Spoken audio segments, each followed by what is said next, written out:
Bonsoir, bonsoir à toutes et à tous. Donc je commence même si tout le monde n'est pas encore arrivé, mais les autres nous rejoindront en cours de route. Alors d'abord, merci de vous être inscrits très nombreux à cette rencontre sur l'oral et le grand oral.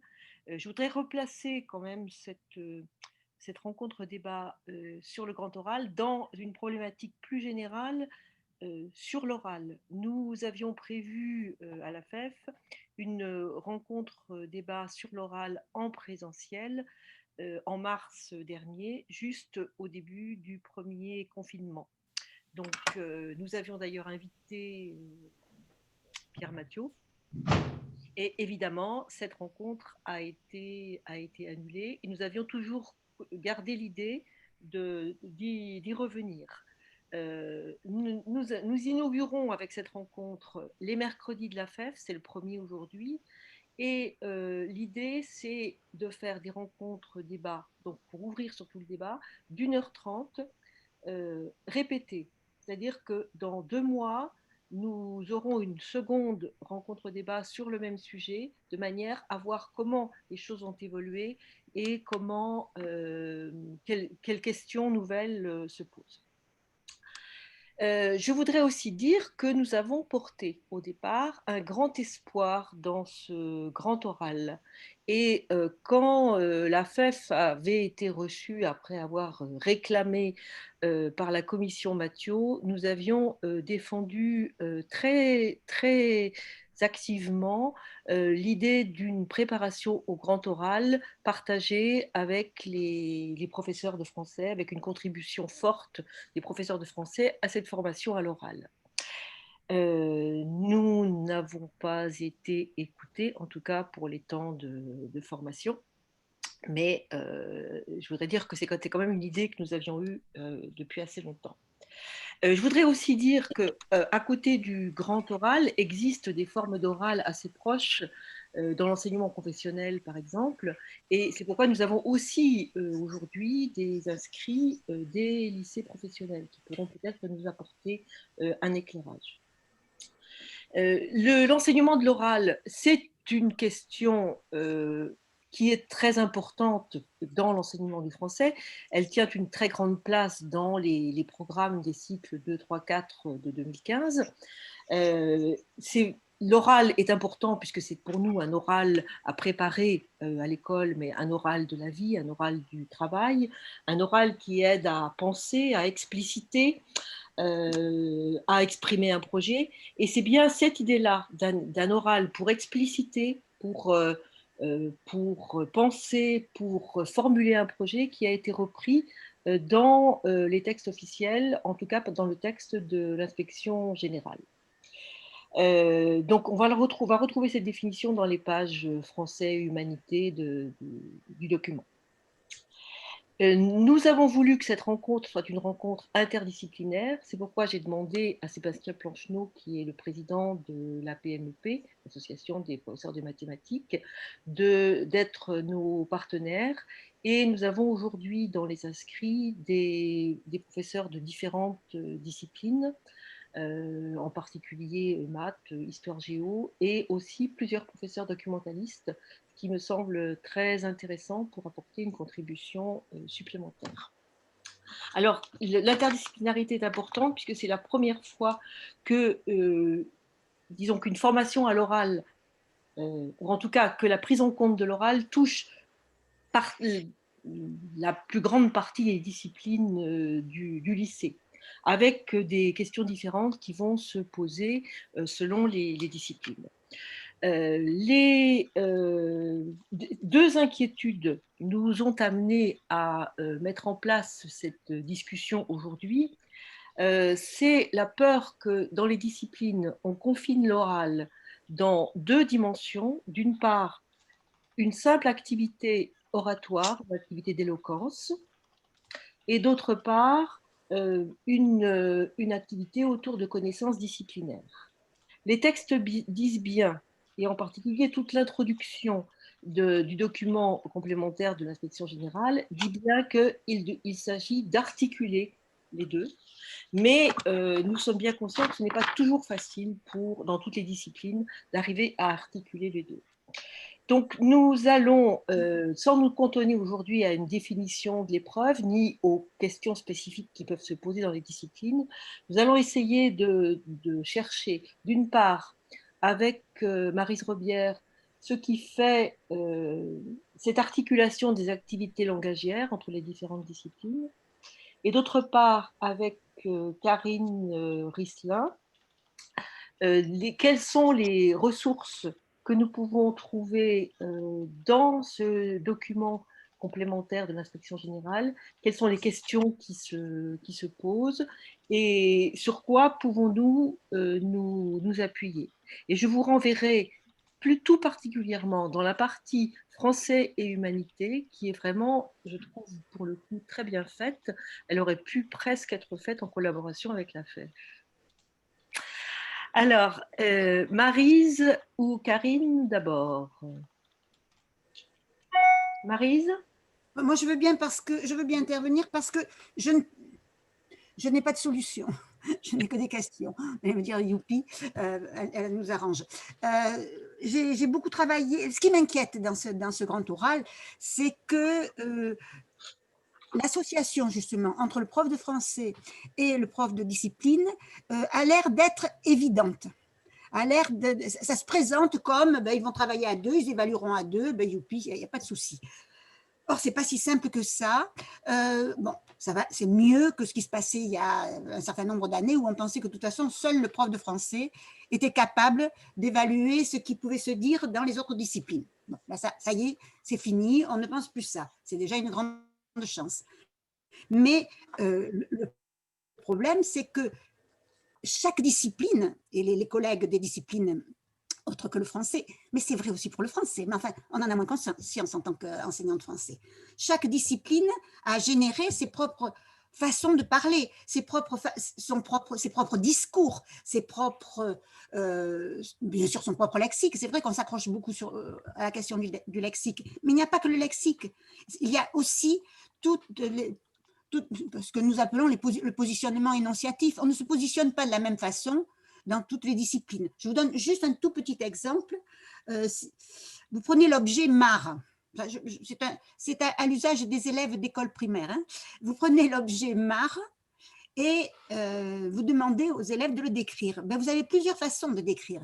Soit vous êtes dans la mare au diable, hein, et vous êtes dans la mare avec ces vapeurs méphytiques, avec ces ombres terribles qui laissent penser qu'il y a quelques diables par là-dessous.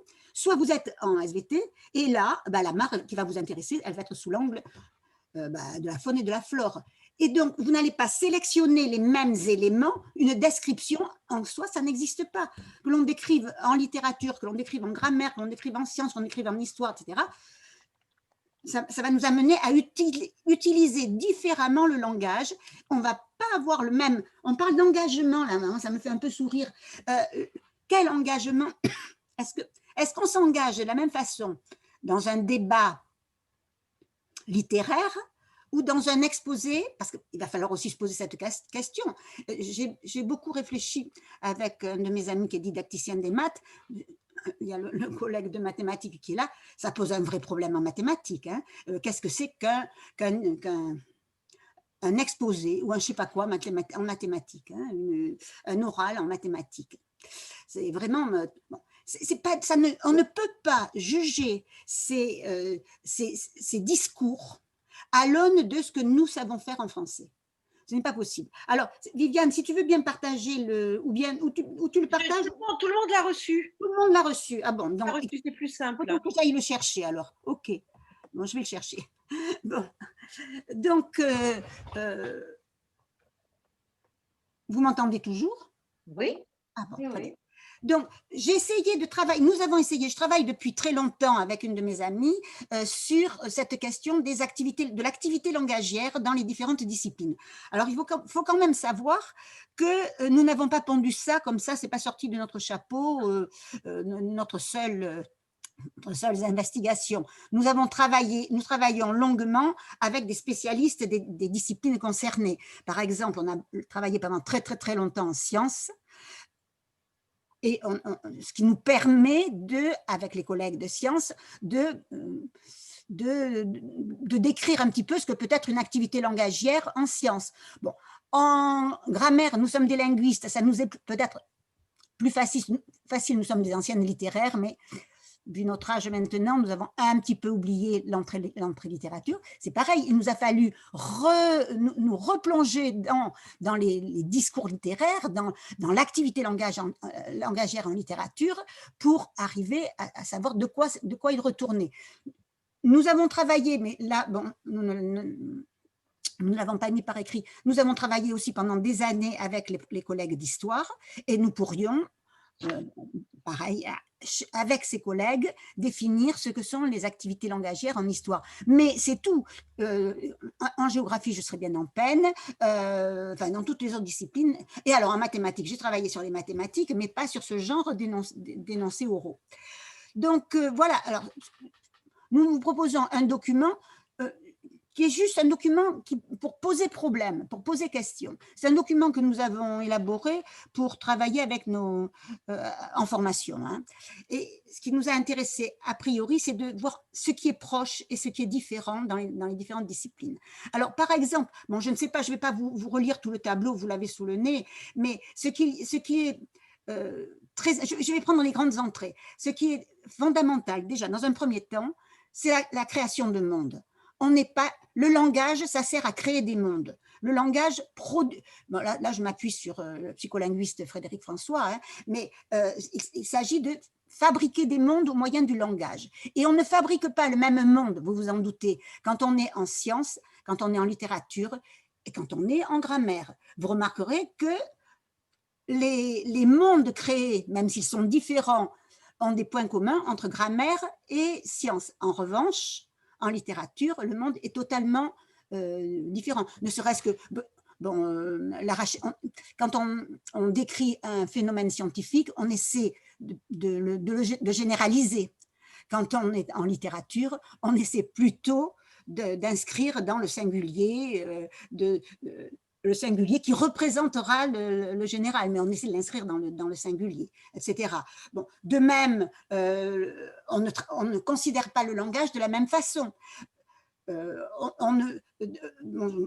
J'ai bien mis, on compare l'inconnu, on parle en sciences de comparaison entre inconnu et connu, on émet des hypothèses, on émet des doutes, on essaie de construire quelque chose de l'ordre de la rationalité, alors que en littérature, on propose de nouveaux rapports au monde, nouveaux rapports au langagier, mais qui sont créés dans le langage, qui reposent sur les jeux de langage. Ce n'est pas du tout du même ordre. De même, bon, je vais sauter, hein, sur la grande case suivante. Bon, le langage comme moyen de s'inscrire dans une nouvelle communauté. Lorsqu'un élève entre dans une discipline, comme on entre en religion, quand un élève entre en discipline, son travail consiste à essayer de se connaître par les autres. Alors ça passe par, de toute façon, toujours la prise en compte de l'autre, et toujours par l'appropriation des centres d'intérêt. Mais qu'est-ce qu'on s'approprie? On s'approprie des choses différentes. On s'approprie les procédés, on s'approprie ce qui est pertinent dans une discipline, et ce qui est pertinent dans une discipline n'est pas pertinent dans l'autre. Bon, je saute pour pas alourdir trop. Et en fait, entrer dans une discipline, ça suppose de devenir acteur. De devenir acteur dans des groupes qui obéissent à des lois, à des règles, à des façons de parler, à des usages du langage spécifiques. On ne parle pas en sciences comme on parle en littérature, pas du tout. Et alors, un exemple que je donne fréquemment, parce que vraiment c'est une... Comment dire, c'est une malhonnêteté malhonnêteté linguistique, voilà, je vais dire ça comme ça. L'argumentation, par exemple, je l'ai dit pour la description, mais on n'argumente pas du tout de la même façon dans les différentes disciplines. Chaque discipline a ses propres moyen d'argumentation, reconnaît ses propres arguments. Il y a des arguments qui sont pertinents dans certaines disciplines qui ne le sont pas dans d'autres. Bref, seul, c'est là que je veux en arriver, seul le spécialiste de la discipline peut dire ce qui est pertinent dans sa discipline. On le sait tous, nous sommes majoritairement des profs de français, c'est pas pour autant, on peut reconnaître si nous avons été profs de français, si nous avons été profs de français, c'est parce que nous étions quand même relativement capables d'argumenter dans le domaine de la littérature et du français. C'est parce qu'il nous a permis, ne serait-ce qu'en philosophie par exemple, nous n'étions pas tous et toutes des cadors en philosophie. Ça ne se transpose pas. Les objets ne sont pas les mêmes, les façons d'en parler ne sont pas les mêmes. Donc, à mon avis, il ne s'agit pas pour moi de dire c'est impossible, la tâche qu'on vous demande. Enfin, à mon avis, elle est impossible là d'ici le mois de juin, hein, ou même d'ici le mois de juin. Mais elle est très intéressante, mais ça suppose un travail systématique avec les collègues des différentes disciplines. Et je pense qu'effectivement, le prof de français peut apporter sa compétence sur ce qui est la mise en texte, je vais dire la mise en discours, mais pas sur les structures. Même une description, un texte explicatif, un texte argumentatif ne fonctionne pas de la même façon. En revanche, le prof de français est capable d'analyser les différences. Le prof de français est capable de regarder, par exemple, une argumentation en sciences, une argumentation en français, une argumentation en histoire, de dire ce qu'il y a de pareil et ce qu'il n'y a de pas pareil. Là, oui. À mon avis, ce sont les outils qu'il peut donner.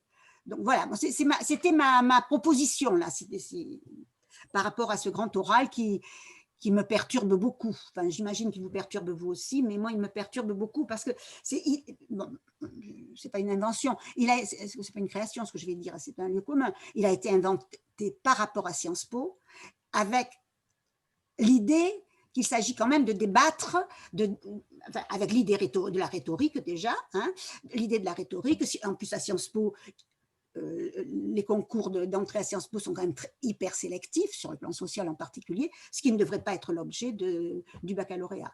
Donc, on est sur un art rhétorique qui, à mon avis, n'a rien à faire au niveau du lycée.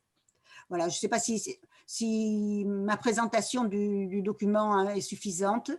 Viviane, qu'est-ce que tu en penses? Oui, je te remercie. Bon, on verra après s'il y a des questions. Oui. Je crois. Bon, après, si vous avez des questions, gardez-les pour après. Maintenant, c'est Karine qui va, ou des remarques, des réflexions. Maintenant, c'est Karine qui va intervenir. Donc, à partir du document, enfin, je sais, c'est ça, Karine, du document dans cette réflexion générale ou d'autres éléments, pour nous donner des éléments pour trouver des ressources pour Oui, alors, préparation. bonsoir à tous. Donc, Karine Risselin, je suis formatrice, professeure de français dans le Val-de-Marne et formatrice INSPE. Je coordonne aussi le groupe académique maîtrise de la langue de l'Académie de Créteil. J'ai essayé de lire le document de l'inspection générale en me posant des questions et en essayant de voir, alors j'ai aussi pris pas seulement ma casquette de professeur, mais ma casquette de formatrice, à la fois en formation initiale et en formation continue, pour essayer d'exhiber, de mettre à jour un petit peu les tensions ou, comme disait très bien Maryse, ce qu'il y a en creux dans ce document. Donc, j'essaye d'être synthétique. C'est plus aussi des questions et des interrogations pour lancer ensuite la discussion ce soir entre vous. Alors, j'ai parcouru rapidement la foire aux questions que vous avez aussi reçue. Je pense qu'on y reviendra parce qu'elle concerne davantage les modalités concrètes, mais c'est quelque chose à discuter, hein, puisqu'il y a des questions fortes, notamment sur cette répétition qu'on a, cette précision que l'on a d'être sans document, qui peut quand même questionner sur le lien entre l'oral et l'écrit, mais on peut peut-être laisser de côté un petit peu cette foire aux questions pour aller vers, en effet, ce document très riche de l'inspection générale. Alors, il est didactiquement très intéressant, hein. Il est déplié, il déplie en fait discipline par discipline. On sent la différence de voix. On voit bien que chaque IG s'y est collé. Mais quand on essaye d'en faire une synthèse, je trouve qu'il y a des idées très riches et très justes, en tout cas de ce que l'on sait de la didactique de l'oral aujourd'hui.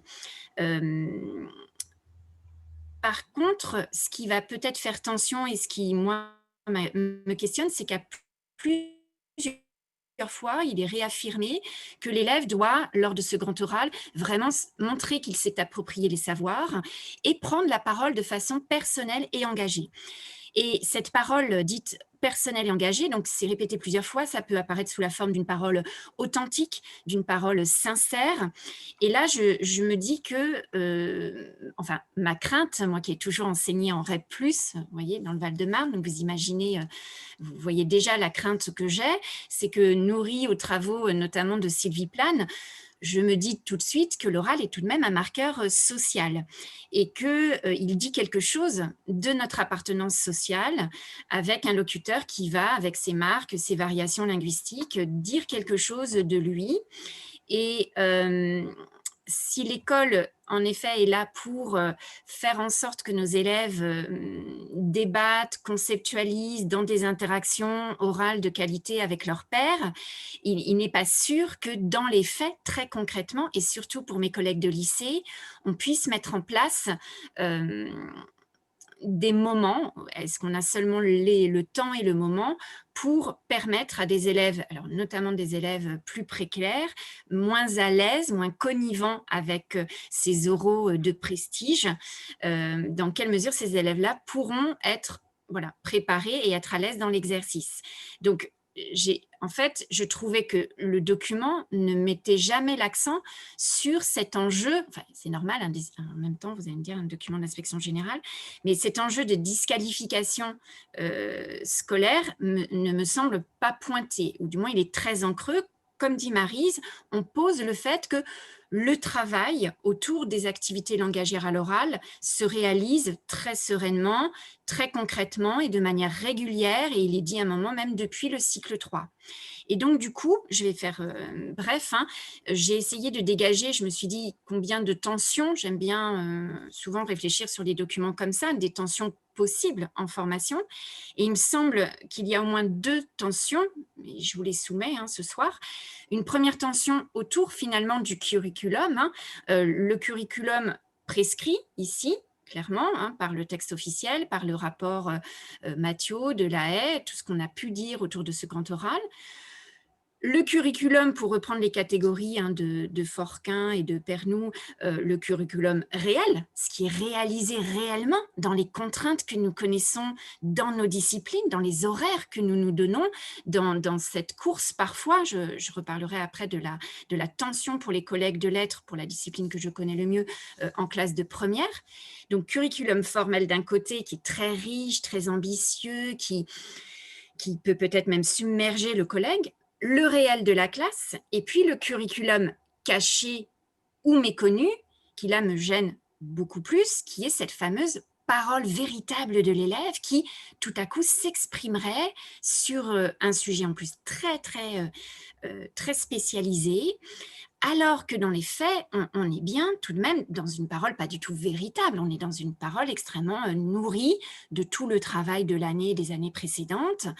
Et il y a là quelque chose qui va, je pense, qui va être très difficile, même en formation, à déplier pour que le collègue s'empare complètement des préconisations. Donc ça, c'était la première tension que je me suis donnée. Et la deuxième, c'était, et là je rejoins complètement Maryse, c'est-à-dire que je me suis dit, mais alors du coup, ce grand oral, qu'est-ce que c'est ? Et j'y vois en fait donc la création, une sorte d'impensé didactique, la création d'un nouveau genre formel que je n'ai pas clairement identifié, puisque si je m'appuie en didactique sur l'équipe des Suisses, on a, nous, une didactique autour des genres sociaux, et on peut en stage travailler sur des séquences avec des modèles autour du récit, autour de la restitution de récit, autour de l'exposé, autour même de l'argumentation dans certains genres. Mais là, ce grand oral, qu'est-ce que c'est ? Cet oral monogéré, où quand même il y a de l'interaction, mais en fait, c'est appuyé sur des ressources très écrites, mais on ne veut surtout pas que l'élève propose même des documents qu'il aurait préparés en amont. Il y a ce non-dit finalement dans la foire aux questions où il peut concevoir un document sur pièce qu'il remet au jury. semble-t-il, enfin, comment va-t-il l'utiliser? Et je pense en effet aux sciences expérimentales, aux mathématiques. Comment fait-on sans document au préalable? Donc, est-ce qu'on est en train de créer une sorte de quelque chose d'un peu mythologique comme ça? On imagine quelqu'un de très à l'aise, de passionné, à l'aise dans son sujet, qui tout à coup s'enflammerait sur le tableau, puisque la seule mention du support qu'on a dans le rapport, c'est le tableau. Donc, la création de ce nouveau genre formal n'est pas sans poser problème. Et pour les professeurs de français, mais j'espère que les autres disciplines présentes ce soir pourront témoigner, ce qui me gêne un petit peu, c'est que page 39 dans le rapport de l'IG, donc, il est dit que la préparation des épreuves anticipées de français, l'EAF, est, je cite, une véritable propédeutique au grand oral.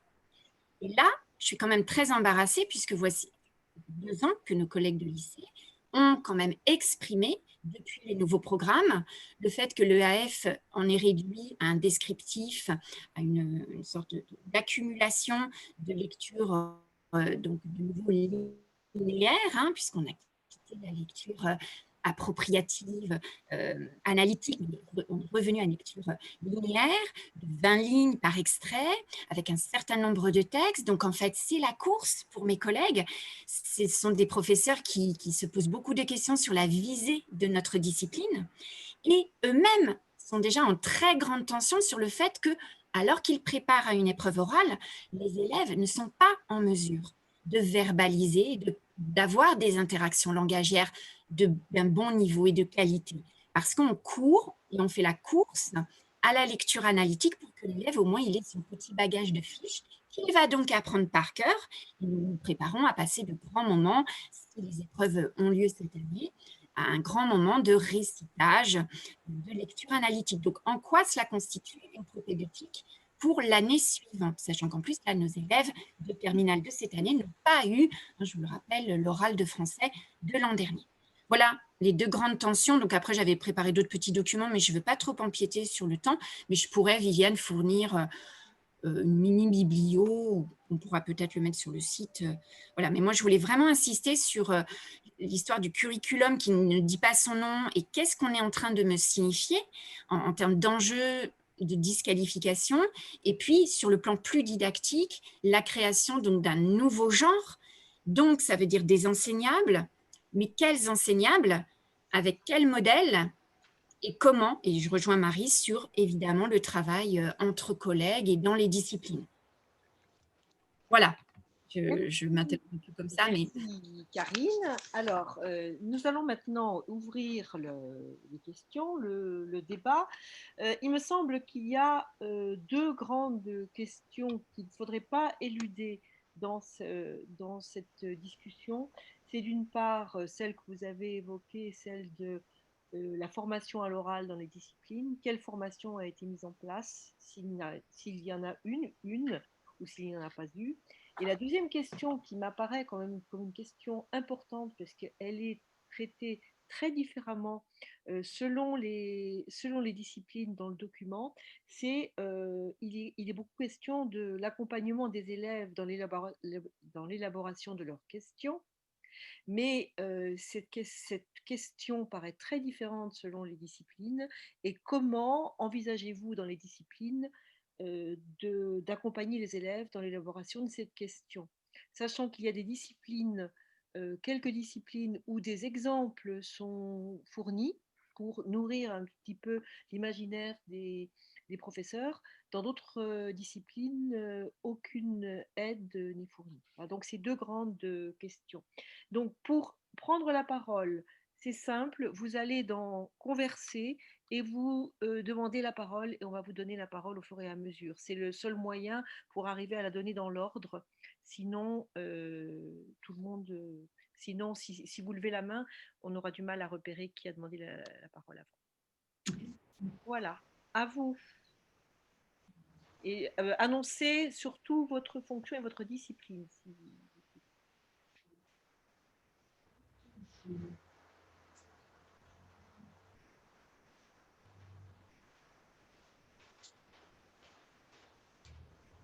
Première question ou remarque difficile.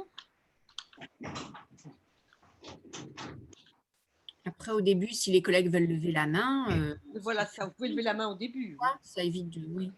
absolument. Allez-y, hein, on veut bien vos retours pour lancer les échanges. Il y a quelqu'un qui dit, moi je veux bien intervenir sur la question du jury. Alors voilà, Eh bien, Delphine. allons-y, Delphine. Delphine. Bonsoir. Merci beaucoup, bonsoir. C'est une vraie joie de vous retrouver, même en visio. C'est toujours passionnant de vous entendre. Je suis professeure de lettres de formation et actuellement en charge de l'accompagnement des établissements scolaires de la mission laïque française, donc à l'étranger. Donc, il y a des questions très riches de la part des collègues. Mais ce qui ressort de leur part, parce que nous, on a constitué une communauté apprenante, en fait, pour accompagner cette année un peu difficile sur la préparation du grand oral. Donc, on réunit des collègues de toutes les disciplines, et notamment de maths, qui sont peut-être les plus inquiets par rapport à cette nouvelle épreuve. Ce qui les inquiète aussi, c'est eux en tant que jury, surtout pour ceux qui ne l'ont jamais été, et la façon dont ils vont avoir à juger, évaluer, en plus avec la plus grande bienveillance, parce qu'à chaque fois qu'on s'adresse à un inspecteur pour demander conseil, c'est le mot qui revient tout de suite, c'est vu le contexte, ce sera d'une grande bienveillance. Du coup, qu'est-ce qu'on évalue? Et il y a cette tendance à privilégier l'évaluation soit de la correction grammaticale, soit de la correction exacte des connaissances, et du coup, se dire que les 10 minutes vont servir, alors qu'on nous dit qu'il ne faut surtout pas le faire, mais les 10 minutes vont pouvoir servir à vérifier des choses qui auraient été dites peut-être maladroitement ou de façon erronée dans les 5 premières minutes. Donc, finalement, il y a cette première question-là, et puis il y a la deuxième, c'est qu'est-ce que l'on évalue quand on n'est pas le spécialiste? Et j'avoue que moi, j'ai de fait cette question parce que j'ai pu entendre des exemples fabriqués en académie, par exemple en physique. Alors, j'ai à la fois tout compris et rien compris sur les sondes envoyées sur Mars. C'est-à-dire que je suis capable, en tant que prof de français, de dire que c'est très correct, mais je suis obligée de faire le pari que tout ce qui m'a été dit était rigoureusement exact. Donc, est-ce que ça m'a plu à l'oreille? Qu'est-ce que j'évalue, en fait? Et c'est vrai que ça pose des bonnes questions, en tout cas. Très angoissantes, mais ça permet en tout cas aussi aux profs de discuter entre eux. J'espère qu'en France, ils ont aussi l'occasion que ce soit un sujet de discussion et pas trop de stress, parce que moi, c'est ce que je ressens depuis Paris, là, c'est le stress.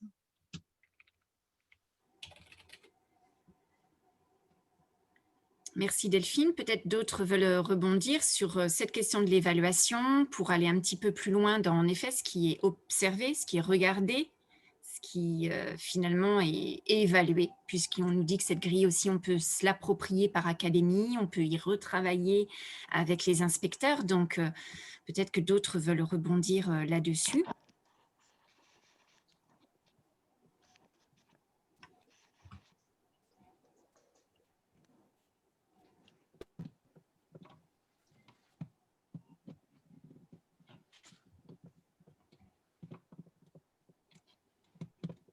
Allez-y, la parole est libre, hein, il faut qu'elle soit… Alors, Karine, je veux bien intervenir. Françoise Giraude. Voilà. Alors, je voudrais revenir un petit peu sur la présentation de Viviane et dire qu'à la FEF, quand cette idée d'épreuve orale, même appelée grand oral, est arrivée dans les nouvelles modalités d'évaluation, nous avions été un certain nombre à nous réjouir parce que nous sommes nombreux à penser qu'en France, l'épreuve certificative est prescriptive et génère en retour une réflexion sur l'enseignement. Et donc, nous nous sommes dit, s'il y a un oral important en coefficient, en temps, au baccalauréat général et technologique, eh bien, les enseignants se mettront à l'enseigner. Bon, et puis, il est arrivé ce qui est arrivé, un virus, le confinement, des conditions d'enseignement complètement dégradées, et maintenant, les élèves vont devoir être évalués à cet oral sans qu'on sache réellement s'il y a pu y avoir un enseignement. Alors, ça ne sera pas toujours comme ça, souhaitons-le, mais n'empêche que c'est comme ça. Alors, pour revenir sur le jury, et puis pas seulement sur le jury, mais sur cet oral pluridisciplinaire ou en transversal, il faut peut-être que les professeurs de lycée se tournent vers ce qui se passe au collège. Il y a quand même au collège, y compris au DNB, des épreuves orales. Et puis, il y a toute l'expérience du lycée professionnel ou du lycée technologique aussi, ou des classes de BTS où il y a des oraux. Et alors, je ne parlerai pas du bac techno et du BTS que je ne connais pas très bien. Moi, j'ai fait toute ma carrière dans la voie pro. Mais enfin, quand on s'est retrouvé dans les années 2000 à devoir évaluer l'épreuve d'histoire-géographie au CAP par l'oral, eh bien, nous nous sommes posé les questions que nous nous posons maintenant, que les professeurs de lycée se posent. Nous sommes tournés vers les genres de textes ou de discours. Qu'est-ce que c'est que prouver ses connaissances en géographie ou en histoire ou en éducation civique ou en EMC? Est-ce qu'il y a des discours spécifiques? Alors, évidemment, les professeurs qui enseignent l'histoire-géographie sont bivalents à 80%. Donc, c'est peut-être plus simple qu'au lycée général où on va avoir une juxtaposition, un professeur de français éventuellement et un professeur d'une autre discipline. Mais toutes ces questions du jury, qu'est-ce que j'évalue par exemple comme la personne qui m'a précédée, qu'est-ce que j'évalue moi, professeur de lettres, quand j'écoute un exposé en mathématiques ou en sciences? Nous nous le sommes posés. Et la première chose que nous avions fait au début de l'invention de cette épreuve certificative, c'est que nous avons enregistré nous avons fait des simulations d'exposés et de jurys. Nous les avons enregistrés et en animation pédagogique, alors ça pourrait être en équipe pédagogique, hein, parce que l'animation pédagogique en année 2021, je ne sais pas trop ce que ça pourra donner. Nous avons essayé de comprendre précisément la part de l'oralité, la part des discours, la part de l'éloquence, la part des discours spécifiques à une discipline et je dirais de façon un peu provocatrice, quand le professeur s'il y avait un jury double, le professeur de mathématiques comprenait ce que l'élève expliquait sur une situation à caractère géographique, eh bien, nous lui mettions la note maximum, parce que ça signifiait que les connaissances avaient été clairement présentées, à condition qu'elles soient justes, évidemment. Merci Françoise. Oui. Alors, Evelyne Germain, Yves Zaria et ensuite… oui, vous m'entendez? Oui. Oui, oui, donc j'étais tout à l'heure, Karine, donc tu as dit on peut retravailler les grilles, et c'est vrai que cela a fait écho, c'est-à-dire on nous dit dans le texte qu'on pourrait retravailler les grilles, que l'inspection pourrait participer et nous aider à retravailler les grilles, et ce que je constate en formation, c'est que justement les dites grilles posent problème aux collègues. Donc en langue vivante, nous avons des grilles depuis plusieurs années. On en a maintenant également en spécialité. Le positionnement à l'intérieur des différents critères pose problème parce que les indicateurs ne sont pas clairement énoncés dans les dites grilles. Et donc, je pense que là, ce que tu as soulevé, tu as parlé de la question de l'appropriation. Je pense que peut-être un des ateliers que l'on peut proposer en formation, c'est justement de questionner ce qu'il y a derrière les mots des grilles et de ces observables pour éviter ce que les collègues ressentent et ce dont ils parlent, c'est-à-dire un sentiment de flou avec cette espèce d'appel à une éloquence que si dans le jury, nous ne sommes pas le spécialiste, nous nous retrouverions uniquement juge en fait de cette éloquence. Et c'est ce qui crée, je trouve, dans l'établissement et dans les équipes de collègues, un sentiment de malaise important. Donc, pour moi, c'est vraiment peut-être l'un des points sur lesquels on va pouvoir travailler, même si cette année, comme vous l'avez dit, puisque donc j'enseigne en lycée. Ce qui se passe, c'est que les collègues sont en train de courir après le programme à l'heure actuelle. Le travail du grand oral, puisque l'un des points qu'on souhaitait soulever sur le débat, c'est quelle formation à l'oral dans les disciplines. Cette formation à l'oral dans les disciplines, elle n'a pas vraiment lieu. Elle n'a peut-être pas de lieu, justement, parce que nous ne voyons les élèves souvent qu'une semaine sur deux ou un jour sur deux, ce qui fait que les collègues repoussent le travail de l'oral après le fameux 15 mars. J'espère que c'est quelque chose que nous sommes dans une situation qui est exceptionnelle à cet égard, et que par ailleurs, en passant par l'entrée de ces fameuses grilles, nous pourrons, en équipe dans les établissements, travailler à partir de la seconde avec des observables. Voilà. Donc, je regarde Karine en même temps parce que je sais que c'est quelque chose qui parle aussi à Karine, la question des observables. Mais je pense que ça peut être une véritable aide aussi pour donner tout son sens à cette épreuve. Parce que là, ce qui nous inquiète tous, je crois, c'est de voir l'épreuve être vidée de son sens. Alors, il y avait une petite question de Maya et les mains levées de Gwenaël et Yves. Je n'ai pas vu l'ordre. Donc, peut-être la question de Maya et après Gwenaël et Yves. Non, Yves avait levé la main avant. D'accord. Alors, Maya avance sur… Oui. Comment il faut le français? Oui. Oui. Oui. Hélas. Ça, on peut demander. Oui, on peut demander, mais effectivement, ouais, une question à renvoyer à l'institution. Ouais. Oui, oui, complètement, parce que c'est pas levé dans le document de l'IG qui dit que tous les professeurs vont être sollicités. Voilà. Ouais. Yves? Oui, deux remarques très rapides. Je vais prolonger un petit peu la réflexion de Françoise Giraud.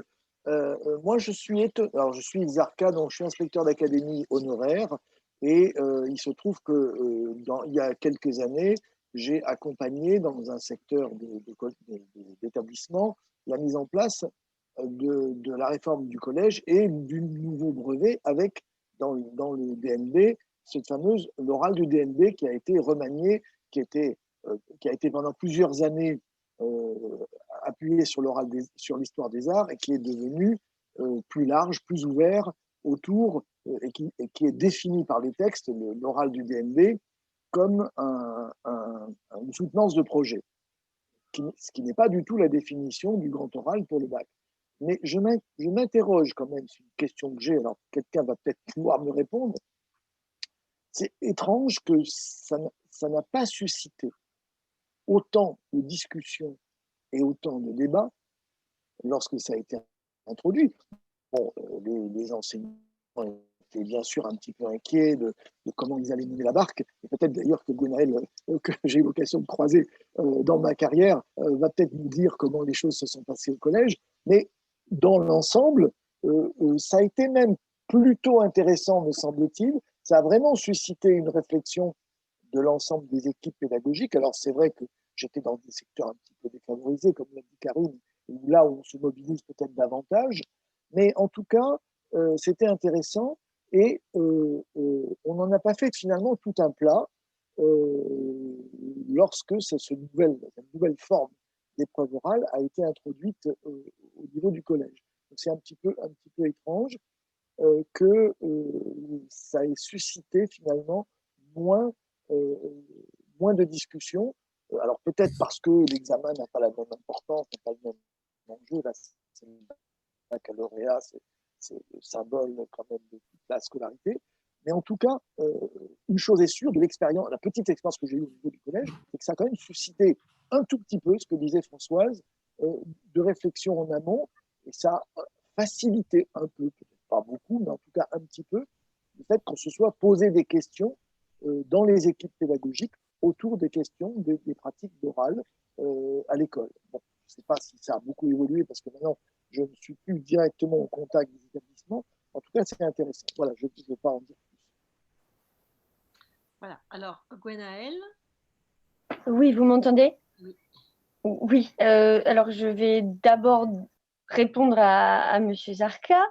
Donc effectivement, je dirais que d'abord en collège, nous n'avons pas été heurtés parce qu'il y avait déjà les oraux d'histoire des arts et que le grand changement qui était pour nous profitable et favorable, c'est que, et c'est là aussi qu'intervient la notion d'engagement que j'interrogerai tout à l'heure, c'est que les élèves peuvent désormais choisir pas seulement l'œuvre, mais en fait le projet, le thème dont ils veulent parler. Alors effectivement, on pourrait critiquer certains choix comme celui du rappeur Damso. Il n'empêche que nous ne sommes pas là pour juger du choix des élèves, mais réellement de la façon dont ils présentent leur sujet, en sachant qu'effectivement, on a des sujets extrêmement variés.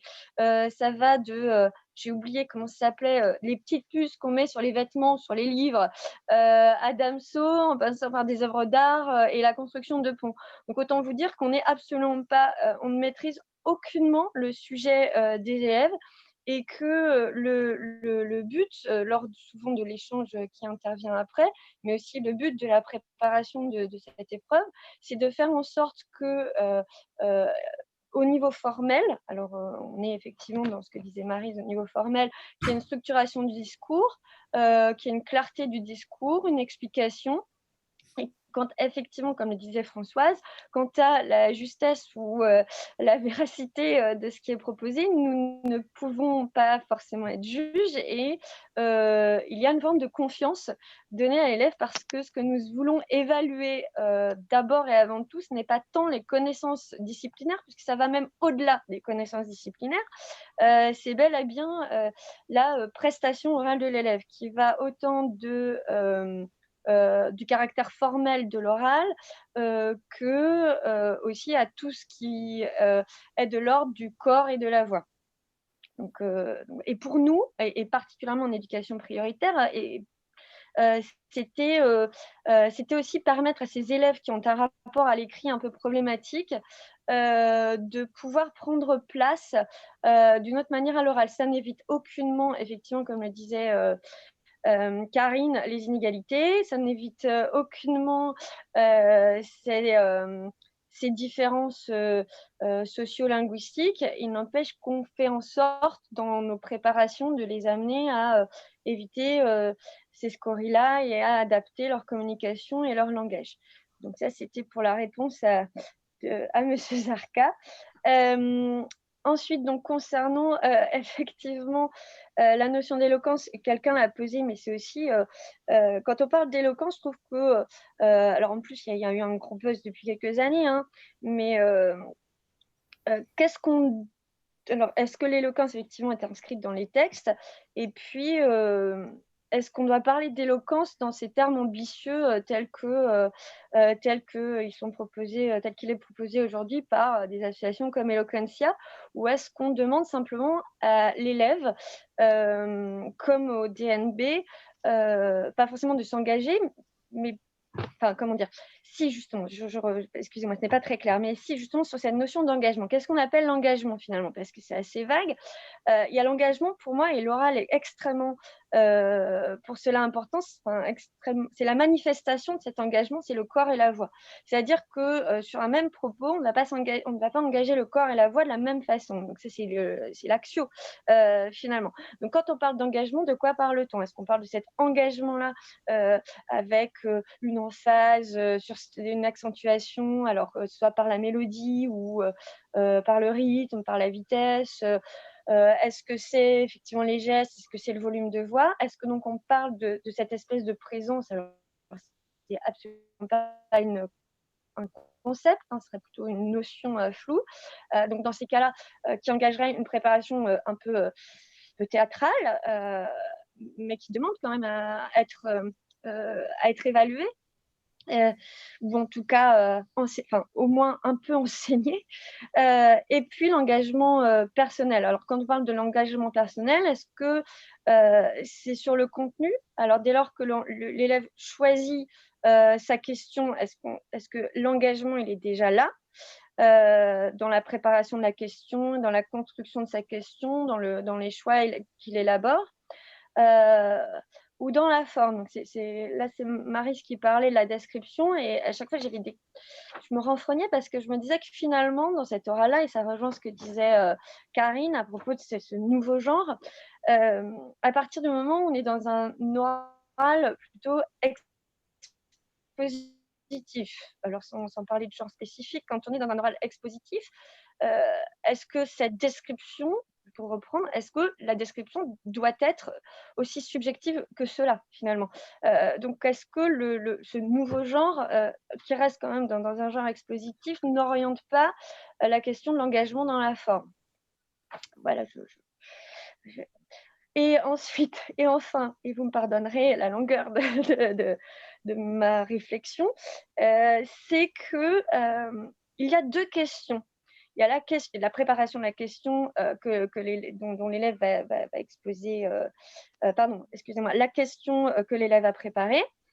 Et puis, il y a une deuxième question sur l'orientation. Donc, est-ce que la question de l'engagement n'est pas là? Et j'avoue que, j'ai peut-être tort, hein, mais j'avoue que cette question-là sur l'orientation m'inquiète encore plus que la question d'un oral plus formel, parce que l'oral plus formel va permettre une préparation. En tout cas, je veux dire, si on est tous, dans l'idéal, on se dit qu'il y a un grand oral, donc on va préparer les élèves à cette question-là. Il n'empêche qu'il y en a une autre qui est sur l'orientation, et en dehors même de toutes les assignations socio-genrées qui sont les vecteurs de choix très orientés des élèves, bien cette question de l'orientation, on sait combien elle est aussi, elle creuse, ou en tout cas, elle manifeste les inégalités. Donc oui, voilà, cette question d'engagement, elle est très vaste finalement, et ça m'interroge tout autant que vous. Et puis je terminerai juste sur ce que disait Delphine à propos des professeurs qui voudraient évaluer la correction grammaticale et linguistique. C'est l'équivalent de l'orthographe en écriture finalement. C'est voilà. Et ce qu'on évalue finalement assez peu, enfin c'est pas qu'on l'évalue pas, mais c'est pas l'important au DNB par exemple. Voilà, excusez-moi. Merci, Gwenaëlle. Alors, Michel Monté. Oui, oui, j'avais une question parce que, en fait, j'ai regardé un petit peu le document là, de l'inspection et il me semblait qu'il y avait une certaine ambiguïté dans la formulation des questions enfin, il me semble que certaines questions attendent plutôt. Moi, je suis linguiste, hein, récemment retraitée, bon voilà. Et donc, quand on travaille sur la typologie des textes, on fait quand même une différence nette entre des textes qui sont plutôt explicatifs et des textes qui sont plutôt argumentatifs. Et moi, ce que j'ai trouvé en regardant le document de l'inspection, c'est qu'il me semble qu'il y a une ambiguïté dans les exemples qui sont donnés. Il y a des réponses qui attendent plutôt un exposé. Alors évidemment, avec une prise de parole personnelle, un engagement peut-être à la fin, etc., mais un exposé de connaissances. Et il y en a d'autres qui demandent une argumentation, avec même des questions de type pour ou contre. Hein, voilà. Donc, je pense que les enjeux ne sont pas du tout les mêmes. Quand on est dans l'argumentation, on sait bien que l'argumentation, c'est le domaine du raisonnable, du discutable, etc. Bon, alors bien sûr, ça ne veut pas dire qu'il n'y a pas de connaissance derrière une argumentation, mais enfin, on est quand même beaucoup plus sur de la conviction, l'échange d'opinions. Quand on est dans de l'explication, là, on est plutôt sur la clarté, l'organisation d'un déroulement, etc. Donc, ça veut dire qu'en quelque sorte, enfin, voilà, est-ce que ça a été, est-ce que c'est travaillé, est-ce que les élèves en ont conscience? Bon, et puis j'avais une autre question aussi, c'était un peu plus général, mais il me semble que ce type d'épreuve exige aussi un regard métacognitif sur les disciplines. Et le problème, c'est que ça, on ne le travaille pas beaucoup par manque de temps. Alors moi, je pense que c'est très intéressant de travailler ce métacognitif, hein, mais bon, on sait bien que vu les conditions dans lesquelles les gens travaillent, ça passe souvent à la trappe, quoi. Merci. Maryse Oui, j'avais une petite réponse, une suggestion à faire à Yves rapidement sur pourquoi ça n'a pas posé problème au collège, ça me pose au lycée. Une hypothèse, hein, c'est qu'il y a une disciplinarisation progressive depuis l'école primaire, on va dire, où tout est un peu dans tout et réciproquement. Et progressivement, les disciplines se différencient, se positionnent, sont de moins en moins croisées pour effectivement, au niveau du lycée, être totalement différenciées. Donc, ça pose de plus graves problèmes, me semble-t-il, aux enseignants. Bon, ça, c'était une… Alors, ce que je voulais dire aussi, peut-être je ne sais plus son prénom, je crois que c'était Gwenaël, oui. Gwenaël, c'est que, bon, je n'ai pas très bien compris l'histoire de la subjectivité dans la description, mais il faudra peut-être me réexpliquer une autre fois. En revanche, je voudrais revenir sur du coup, je reprends un petit peu, je poursuis ce que dit Michel sur la question de l'argumentation. Elle s'interroge sur l'argumentation et l'explication. Moi, je me dis que toutes les disciplines ne s'y prêtent pas. Je vois, il y a argumentation et critique, capacité, l'esprit critique. L'esprit critique en mathématiques, même si on est très, très, très branché mathématiques, je ne sais pas trop ce que ça veut dire, l'esprit critique. Hein. Développer son esprit critique en 5 minutes sur un oral en mathématiques, je vois mal, mais en sciences aussi. Je veux dire que le problème, alors, à part quelques questions, je pense, on parle en sciences parce que je connais les sciences un peu mieux, mais à part quelques grandes questions qui sont des questions vitales, des questions qui posent question à l'heure actuelle, bon, mais à part ces quelques grandes questions, je ne vois pas où il peut y avoir esprit critique, où il peut y avoir argumentation. Ça me paraît compliqué. Et enfin, pour terminer sur la question de la métacognition, je pense qu'effectivement, il y aurait un travail qu'il est possible de faire avec les collègues de chaque discipline, pas tous en même temps parce que là, on va mourir, de chaque discipline, c'est de savoir ce que le prof de maths, par exemple, imagine comme oral en mathématiques. 5 minutes d'oral en mathématiques, pour lui, qu'est-ce que c'est? Qu'est-ce que c'est? Comment il voit ça? Comment il s'y verrait, lui, en train de faire un oral de 5 minutes en mathématiques, sans tableau, en passant, comme ça, et tchouf. Voilà, à part revenir sur l'histoire des mathématiques, mais si esprit critique peut-être, oui, peut-être éventuellement, mais enfin bon. Et ce, dans chaque discipline, pour essayer de voir ce qui est vraiment attendu dans chaque discipline. Et à mon avis, ce n'est qu'après que le prof de français peut mettre sa patte sur l'aspect linguistique, on va dire, et non pas langagier. Voilà, c'est tout ce que je voulais dire.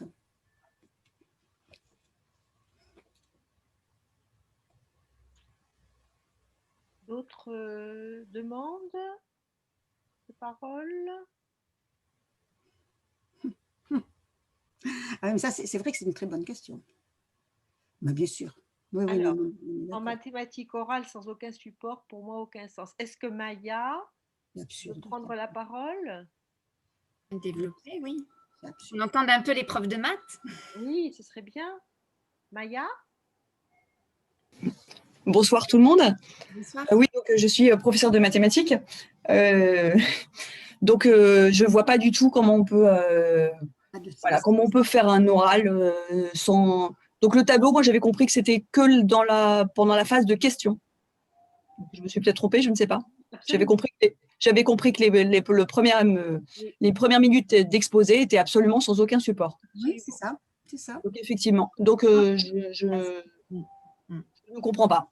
Voilà, ça c'est une première chose. Et la deuxième chose, je voulais revenir sur une chose quand même qui me semblait importante par rapport à quelqu'un qui disait tout à l'heure qu'un bon oral, c'était un oral où la personne qui était non spécialiste avait tout compris. Moi, je suis absolument pas du tout pas d'accord avec ça. Quand on voit je trouve que quelqu'un qui est en spécialité mathématique et qui a fait qui a vu un certain nombre de notions mathématiques. Pour moi, l'oral ne se résume pas à une vulgarisation et je ne sais pas, je prends un exemple au hasard, si on parle des suites de Fibonacci, pour moi, ça ne peut pas être la qualité d'un oral ne peut pas se juger à la Par le compréhension par le non-spécialiste de ce qui va être évoqué. Voilà. Ah oui, je suis bien d'accord. Certains sujets, peut-être, mais d'autres, voilà. Et non. par rapport à la différence, et je trouve que la différence par rapport à l'oral du collège, effectivement, c'est disciplinaire et on est allé beaucoup plus loin dans la discipline. Donc c'est effectivement très, très différent. Et puis, il y a une autre chose aussi par rapport à la préparation de cet oral. Nous, on court absolument après le temps. La situation sanitaire ne fait qu'aggraver les choses, mais pas que. Il se trouve que ce qui nous est demandé pour que les élèves soient prêts au mois de mars est pour moi presque impossible, même hors contexte sanitaire. Donc, Et pas dans un voilà. spécialement mauvais. Et une autre réflexion, je trouve que du coup, prendre du temps après pour la préparation de second oral, c'est ne pas prendre de temps pour des notions mathématiques qui ne seront pas vues et qui sont, à mon avis, essentielles pour les études supérieures. Voilà. Donc, je n'ai pas de réponse. Voilà, c'est juste quelques réflexions. Oui, et qui sont importantes. Merci. Jean-Charles, veux-tu prendre la parole? Non, uniquement écrit. Non, non, c'était une question que j'adressais aux collègues de collège qui ont eu, on en a parlé rapidement. Le collègue inspecteur a aussi évoqué cette question-là de l'expérience éventuellement acquise avec la question de l'oral d'histoire des arts au collège, qui était aussi un tour de force demandé aux élèves que même les spécialistes auraient eu de la peine à réaliser. Alors, je ne sais pas quelle expérience en a été tirée, ou si ce problème avait été saisi, et puis après les choses ont changé évidemment très vite. Voilà, c'est une question adressée aux collègues surtout. Si quelqu'un a une réponse. Oui, juste un mot très rapide de ma modeste expérience. Justement, quand on est passé à l'épreuve d'oral, qui est devenue une soutenance de projet, c'est quelque chose de beaucoup plus ouvert, effectivement. Alors, même si le nouveau ministre a rétabli indirectement en disant finalement, vous avez le choix de revenir à l'ancienne histoire des arts ou la formule telle qu'elle avait été inscrite dans la réforme du collège de 2016. Je crois qu'effectivement, la souplesse qui avait été introduite par l'idée d'une soutenance de projet, comme l'a dit Gwenaëlle, c'est-à-dire qu'il laissait une grande marge d'initiative d'un élève pour choisir le sujet, la thématique et sur quel projet de préférence réellement mis en œuvre il allait s'appuyer, a peut-être un peu inquiété au début, mais finalement a aussi beaucoup rassuré les enseignants. Moi, j'ai assisté à quelques soutenances la première année où ça s'est fait, à quelques euros, et j'ai pu discuter avec certains enseignants, et j'ai trouvé que c'était... bon, ils ont fait au mieux, hein, on bricole comme toujours dans une situation comme celle-là, et on n'est jamais assuré de faire les choses très bien, et puis c'est pas le but, on ne cherche pas la perfection. Et je crois qu'il y a le fait que l'élève pouvait choisir quelque chose dans ce qu'il avait fait, dans une thématique qui l'intéressait, c'était quand même un atout. Et certains profs m'ont dit, il y a des élèves qui effectivement se sont révélés, hein, ont pu montrer quelque chose qu'on n'arrivait pas toujours finalement à déceler dans la classe, dans les exercices plus scolaires, etc. Donc voilà. Et je crains, c'est peut-être la limite de ce grand oral, c'est lié à la discipline. Comme je l'ai écrit dans mon petit commentaire, ça me rappelle cet exercice bien connu où on envoie un élève au tableau pour corriger un exercice, et en général d'ailleurs le prof l'interrompt au bout de 30 secondes parce que il va compléter ou corriger ou modifier ce que l'élève a dit. Donc c'est vrai que voilà, on voit bien le côté très très scolaire et très formel qui va pas forcément donner cette ouverture. Voilà. Merci Yves. Alors Denis, dans une autre discipline. Oui, bonjour. Moi, je suis professeur d'histoire-géographie et je suis aussi formateur dans l'Académie de Caen. Et j'appartiens à un pool de formateurs sur le grand oral, précisément, qui anime un pool de formateurs interdisciplinaires qui anime des formations sur le grand oral. Je voulais, moi, réagir à l'intervention de la collègue de mathématiques il y a quelques minutes sur le contenu, parce que c'est une question qui revient très fréquemment en formation. Effectivement, le contenu est important, mais le contenu disciplinaire a déjà été, en principe, évalué à l'écrit et parfois à l'oral dans certaines disciplines. Et cette question, elle est fondamentale parce que est-ce que l'oral est une deuxième évaluation des acquis disciplinaires des élèves ou est-ce que c'est autre chose?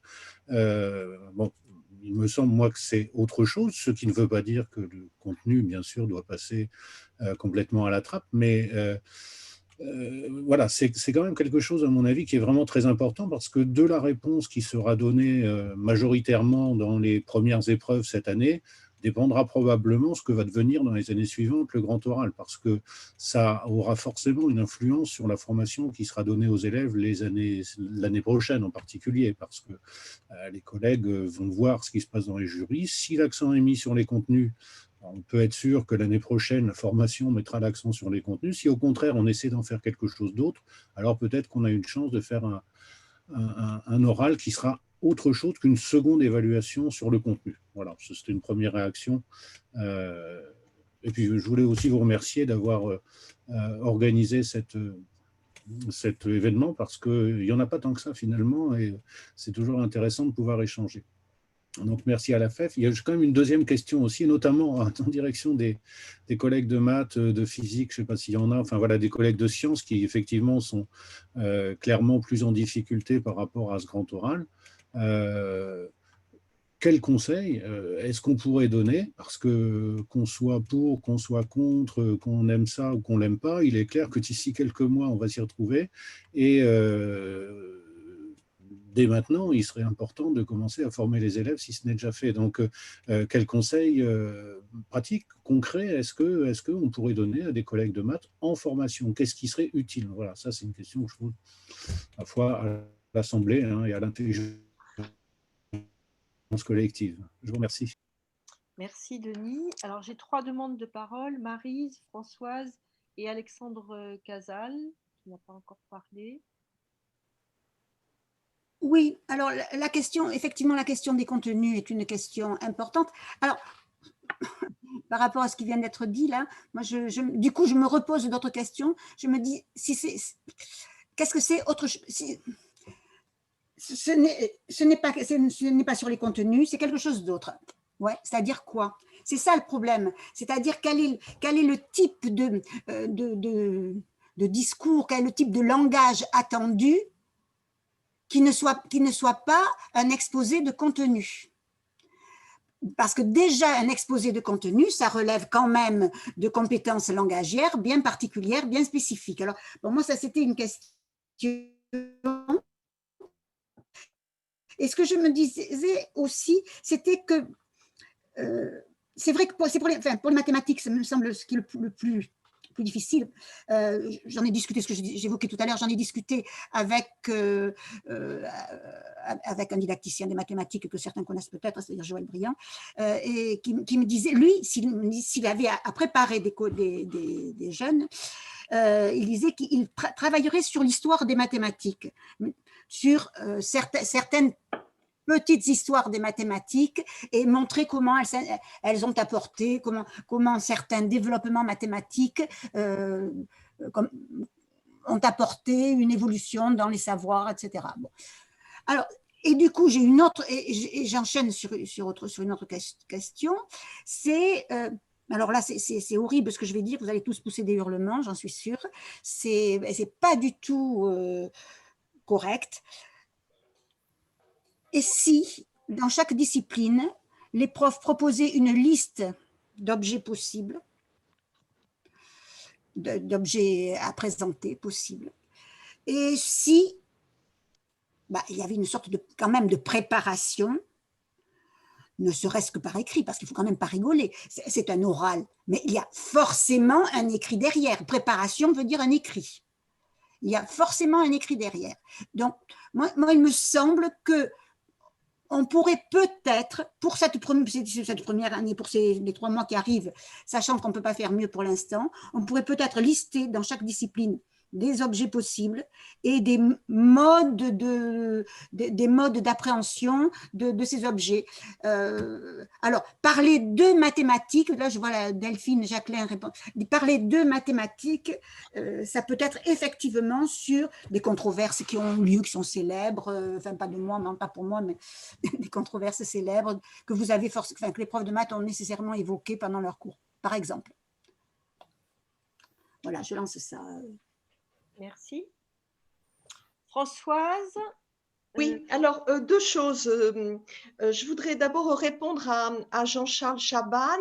Alors moi, je ne sais pas, je laisse aux collègues de collège intervenir sur le collège, mais en lycée professionnel, ça fait plus de 15 ans qu'on a l'expérience de cette épreuve orale d'histoire-géographie au CAP.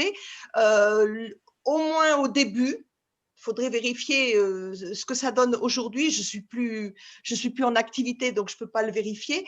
Ça a généré un enseignement de l'oral. Brusquement, les enseignants se sont mis à se dire « Oh là là, il ne faut pas seulement que mes élèves sachent commenter une carte ou analyser un document, mais il faut qu'ils puissent soutenir devant un jury le choix de documents, il faut qu'ils puissent expliquer des notions, il faut qu'ils puissent répondre aux questions de précision, des choses de cet ordre. » Et donc, alors évidemment, il n'y avait pas de Covid à l'époque, il n'y avait pas d'enseignement dégradé. En 1 an et demi, le temps qu'on réfléchisse un peu, les enseignants ont commencé à poser des activités orales. Ils ont commencé à mettre en histoire et en géographie régulièrement des élèves à aller au vidéoprojecteur ou au tableau numérique, à expliquer, à présenter, à répondre aux questions des élèves et répondre aux questions des élèves qui n'avaient pas nécessairement travaillé sur le même sujet. Donc ça, si vous voulez, à terme, moi j'y vois énormément de profit d'avoir une épreuve certificative au bac, une épreuve orale certificative pour le développement des compétences des élèves. Sachant que maintenant, ça ne règle pas le problème pour cette année. Alors, sinon, pas répondre, mais pour préciser auprès de Maya, c'était un peu provoquant ce que je disais. Je me doute bien qu'en mathématiques, je n'arriverai jamais à mettre une très bonne note à un élève s'il faut que je puisse comprendre une notion mathématique à la suite de son exposé. Je suis tellement nul que même le meilleur ne me convaincra pas et ne me fera pas comprendre. Donc, ce n'est pas ça. Mais peut-être que pour revenir à la question que je posais dans le chat, peut-être savoir qu'est-ce qu'on veut faire de cet oral. Cet élève, il s'adresse à qui? Il s'adresse à des enseignants, bien sûr, mais il s'adresse à des adultes. Pourquoi faire? Pour montrer simplement ses savoirs, auquel cas je souscris à la remarque de Denis Estiès, il l'a déjà fait dans d'autres épreuves, ou est-ce que ce n'est pas autre chose? Et là, moi, je ne sais pas, je n'enseigne pas en lycée, mais peut-être voir avec les formateurs et les inspecteurs, qu'est-ce qu'on veut pour faire prouver à l'élève pendant cette période orale, pendant cette épreuve orale, pardon. Merci Françoise. Alors, Alexandre Casal. Merci, bonjour, merci de m'avoir invité. Merci Karine de m'avoir envoyé le lien. Bonjour à tous. C'était juste pour compléter sur la question de l'expérience de l'histoire des arts en collège. Alors moi, j'enseigne l'anglais de la 6e à la terminale. Je suis sur les 2 niveaux, donc j'ai une vision, on va dire, assez panoramique de la chose. J'ai été parmi ceux qui étaient extrêmement favorables au projet Histoire des Arts, évidemment, parce que j'ai cru à ces possibilités d'interdisciplinarité, complémentarité entre les disciplines, à cette idée déjà de lancer un oral qui soit un oral véritable. Je me suis lancé également avec beaucoup de conviction aussi dans tout ce qui était les compétences numériques, parce que je suis utilisateur et à la fois convaincu qu'on ne peut pas, en 2021, lâcher des élèves avec des niveaux aussi, pour certains, aussi décalés sur les compétences numériques. Et puis, évidemment, je me suis lancé aussi dans cette question de l'oral avec grand intérêt. Néanmoins, si c'est pour reparler de mon expérience avec la HDSA et qui a fait long feu, évidemment, c'est avec beaucoup de déception que j'ai vu le résultat des productions, la manière dont ça se passait, le fait que l'absence finalement de réel travail en commun avec les professeurs, ce n'est pas forcément un problème de bonne volonté, mais c'est aussi un problème d'espace, de temps pour le faire, et puis de compréhension mutuelle des attentes, des objectifs, et donc souvent des réalisations d'élèves qui étaient relativement intéressantes, mais dont on sentait très bien que l'essentiel n'avait pas été fait dans les classes.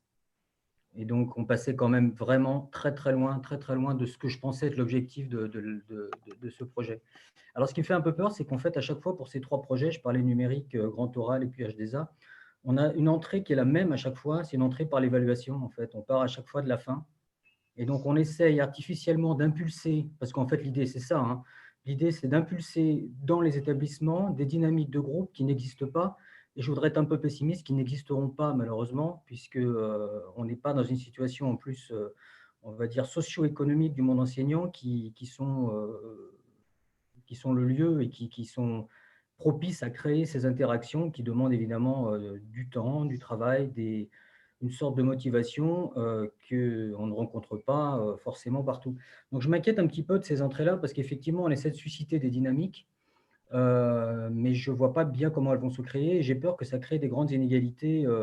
Alors, évidemment, des inégalités entre types d'établissements, mais aussi des inégalités dans le même établissement entre jurys, parce qu'évidemment, il y aura les gens qui se seront investis dans cette question de l'oral, qui auront réfléchi, etc. Et puis, il y a ceux qui auront pris ça comme, malheureusement, un problème, un souci, quelque chose qui leur fait perdre du temps, peut-être à tort ou à raison, je ne sais pas, je ne juge pas ça, mais c'est simplement le résultat. J'ai peur qu'on accouche encore une fois d'une souris avec ce projet que je trouve pourtant extrêmement intéressant, puisque l'idée, effectivement, c'est d'essayer de créer on va dire, de développer des compétences chez nos élèves qui ne sont pas travaillées en classe. Donc, je pense que c'était quelque chose d'intéressant, mais je suis malheureusement, assez sceptique. Voilà. Ce qui n'empêche pas que je sois extrêmement investi dans cette idée-là et que j'espère qu'on y arrivera. Mais voilà, ces 3 expériences-là me laissent un petit peu sceptique, malheureusement. Je suis désolé hein, de ne pas envoyer un message d'enthousiasme, etc. Mais je pense que voilà, j'essaie de dire le fond de ma pensée parce que sinon j'ai peur qu'on tourne un peu autour du pot. Merci. Merci, Alexandre. Est-ce que nous avons d'autres demandes de parole? Est-ce que Gwenaël, j'ai vu que tu avais levé la main, je ne sais pas si c'était avant. Oui, oui. Non, c'est l'intervention d'Alexandre qui me... c'est que finalement, c'est à se demander, je me suis posé une question qui peut paraître très bête, mais est-ce qu'on peut faire un bon oral sans bien connaître ce dont on parle, sans bien comprendre ce dont on parle? Et cette question, pour moi, elle touche ici à cette espèce d'interrelation entre une prestation orale, des compétences langagières et les connaissances. En fait, quelle est la relation, quelles sont les interrelations entre ces trois domaines?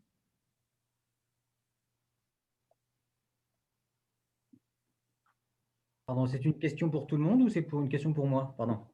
C'est un peu pour tout le monde, mais voilà, tu m'as fait penser sur l'histoire des arts. Moi, évidemment, moi je suis persuadé, je pense que c'est une question un peu rhétorique. Je pense qu'évidemment, on ne peut pas, ou alors peut-être qu'on trouvera des contre-exemples, mais je ne pense pas qu'on puisse faire un bon oral ou en tout cas être convaincant si soi-même on ne sait pas de quoi on parle et si on ne le comprend pas.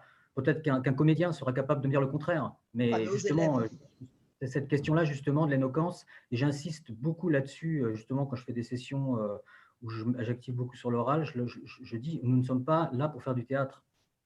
je n'attends pas de vous un travail d'acteur. J'attends des élèves qui soient capables de parler d'un domaine de façon justement orale, avec tout ce qu'il y a de particulier à l'oral, avec les hésitations, les reprises, les corrections qu'on peut faire sur son discours, etc., en cours de route. Et ça, c'est des choses qu'il maîtrise mal, parce que souvent, la forme qu'on connaît la plus classique, c'est-à-dire que l'élève vient avec une feuille, il lit une feuille, donc on n'est pas du tout dans l'exercice attendu, là on est juste dans la lecture d'un écrit, ou alors ils ont appris par cœur, mais vraiment par cœur, le déroulé d'un oral, parce qu'ils pensent qu'un oral réussi, c'est un oral dans lequel il n'y a pas d'hésitation, comme on dirait un poème en fait. Ils pensent que c'est un petit peu ça. Donc il y a des choses évidemment à déconstruire, mais ce qui est difficile, c'est que déconstruire ces idées, je suis persuadé qu'on peut difficilement le faire tout seul dans sa discipline 1, 2 heures ou 3 heures par semaine. Et je pense qu'évidemment, c'est des dynamiques de groupe, des synergies qui doivent être dites et répétées en fonction des différentes disciplines. Et c'est là que malheureusement, je reviens avec mon scepticisme. Je suis désolé. Alors, je ne sais pas qui a demandé la parole. La première entre Denis, Karine, Alexandre. Ah non, Alexandre, c'est fait. Karine, tu as demandé la parole? Juste un mot, je n'ai pas demandé la parole, c'est juste que je n'ai plus accès à la petite main pour la baisser, parce qu'il y a une petite pop-up qui apparaît, voilà, c'est tout. Karine? C'était pour rebondir, moi je partage à la fois le scepticisme d'Alexandre et les interrogations qu'on a là, parce que je trouve que ce qui, en effet, moi, me pose vraiment beaucoup de questions, c'est le fait qu'en effet, on ne peut pas, si on n'a rien à dire, on ne peut pas être éloquent, la maîtrise du sujet, évidemment, et donc, il y a une sorte de brouillage, ou du moins de masquage sur le fait que quelqu'un d'éloquent sur un sujet de spécialité, sur un sujet très pointu, et forcément quelqu'un qui est extrêmement nourri de références, extrêmement littéracié. Il s'est approprié les voix des experts, il les a lues, il les a comprises, il les a travaillées, il a progressé. Donc ce sont des compétences qu'on essaie de mettre en œuvre dès le collège, mais là je trouve que dans le prescrit de ce grand oral, il y a une sorte on le balaie, ce travail au long cours, ce travail modeste, ingrat, où nos élèves vont tâtonner, vont être en réelle interaction avec leurs camarades lors de débats, lors de réflexions, Maryse disait sur la grammaire ou sur un objet mathématique. Tout ce petit oral qui n'est pas un oral prestigieux, qui est très ingrat parce qu'il emprunte à un oral de connivence, à un oral de communication, et c'est très lent pour un élève de s'approprier le registre justement socio-discursif d'une discipline. Et là, tout à coup, on lui demanderait en fin de terminale d'être dans ce moment de prestige avec des références. Quand vous dites oui, le mot éloquence revient 8 fois, mais souvenons-nous que dans le rapport déposé en 2019, je ne sais pas si moi ça m'avait beaucoup heurté par rapport à ce travail modeste et tout petit que l'on fait dans nos classes. La bibliographie du rapport déposé en 2019 avec Sciences Po, etc. Allez voir la bibliographie, ce ne sont que des références autour de l'éloquence. C'est Cicéron et les autres. C'est-à-dire, où est la didactique? Où sont tous les apports de tous les grands experts que nous avons vus ici sur comment mon élève apprend à penser, comment il apprend en écrivant et en débattant, quand il réfléchit son stylo à la main, quand il interagit avec ses camarades. Voilà, toutes ces compétences langagières qui lui permettent de progresser. Est-ce que c'est au moment du grand oral qu'on pourra l'évaluer? Pas du tout. Et donc, pour moi, là, l'enjeu de disqualification et le fait que moi, mon loulou moyen moins de REP+, et je salue Sabine, ma collègue du lycée de Villeneuve-Saint-Georges où elle enseigne depuis de nombreuses années, j'imagine, on se projette, voilà, nos loulous là en ce moment au grand oral de terminale, mais pardon, mais ça va être très, très douloureux. Et pourtant, mes collègues de mathématiques, de sciences expérimentales, de spécialité auront fait vraiment le travail.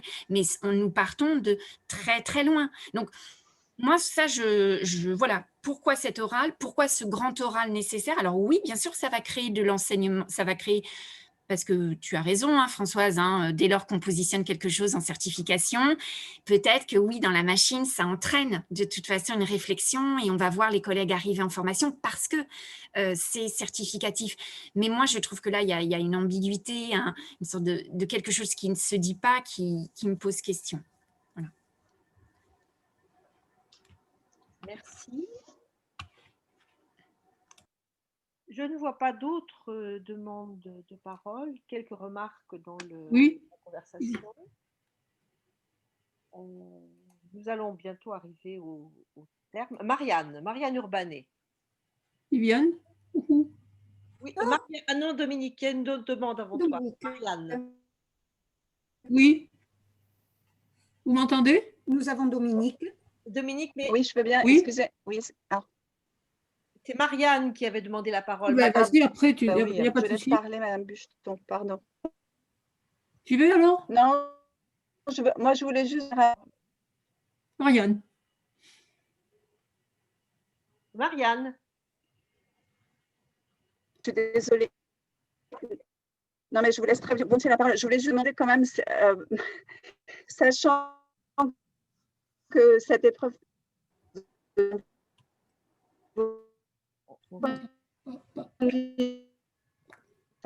nos élèves, comment en profiter justement pour que ce soit l'occasion d'enseigner des choses auxquelles ils n'ont pas forcément accès dans leurs milieux familiaux. C'est peut-être les vraies questions qu'il faudrait se poser parce qu'on ne l'évitera pas. Voilà.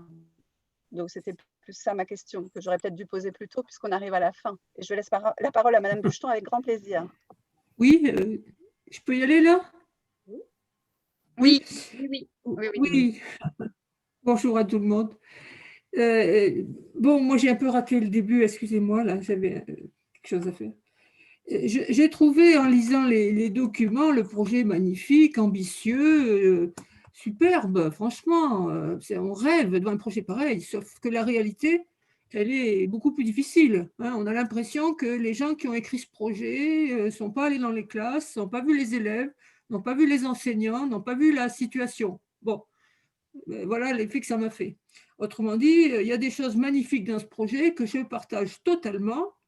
En gros, il y a quand même l'idée qu'on veut faire confiance à un élève dans sa capacité à penser, à se penser lui, à penser son projet, voilà, à partager une passion, un intérêt, à s'engager, à avoir de la persévérance. C'est magnifique, on veut ça, on veut ça.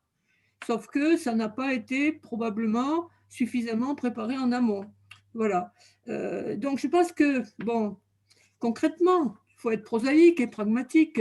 Qu'est-ce qu'on peut faire avec ça? Être raisonnable et pragmatique.